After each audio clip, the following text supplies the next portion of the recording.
At the start of the 2025 season, Raducanu was trying to rebuild momentum.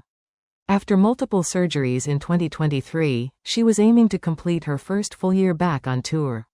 She reached the third round of the Australian Open, defeating seeded players Ekaterina Alexandrova and Amanda Anisimova before losing to world number 2 Iga Swiatek. But after several early exits in Singapore, Abu Dhabi and Qatar, she arrived at the Dubai Open looking to reset her season. She won her opening match against Maria Sakkari, but during her next match against Karolina Muchova, something far more serious happened. Raducanu became visibly distressed after spotting a man in the crowd who had reportedly displayed what tournament officials described as fixated behavior. The man had allegedly approached her outside tournament grounds earlier in the week and had followed her to multiple events that season. A restraining order was later issued against him. For Raducanu, this was a painful reminder of a previous stalking case. Following her 2021 US Open victory, a UK court granted a 5-year restraining order against another man who had stalked her. The recurrence of such incidents highlighted how vulnerable players can feel, even on the biggest stages in sport. After Dubai, Raducanu was offered increased security at Indian Wells. In a later interview, she admitted the experience left her anxious and more cautious in public. She explained that it made her more aware of how quickly situations can escalate and how important it is to have the right support system around her. Unfortunately, Raducanu's case is not isolated. Other top players have also faced disturbing situations.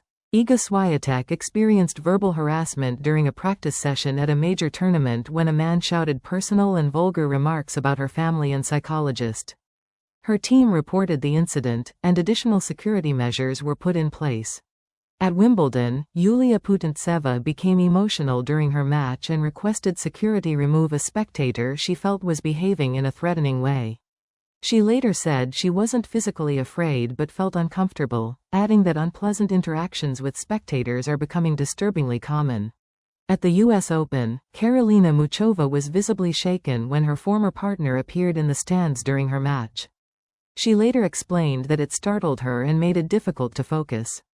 While the situation did not escalate further, it once again showed how close tennis players are to spectators compared to athletes in many other sports. Beyond physical venues, online abuse remains a major issue. A 2024 report by the WTA and ITF tracked nearly 8,000 abusive, violent, or threatening social media posts directed at players in a single season.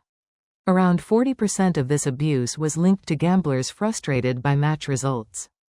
Several cases were serious enough to involve law enforcement agencies. Rising German player Eva Lee publicly shared that she receives hundreds of abusive messages after defeats, including threats and explicit harassment. While organizations now use monitoring systems and AI filtering tools to flag dangerous accounts, the volume of abuse shows how widespread the problem has become. Tennis authorities have stated that player safety is a top priority. Security protocols have been strengthened at major tournaments, and monitoring systems continue to evolve. But the reality remains that professional tennis players, particularly women, often face a level of scrutiny and unwanted attention that extends far beyond the court. A year after Emma Raducanu's ordeal in Dubai, the conversation around safety in tennis is still ongoing. While improvements have been made, incidents involving players across multiple tournaments demonstrate that the sport continues to face significant challenges in protecting its stars from stalking, harassment, and abuse, both in person and online.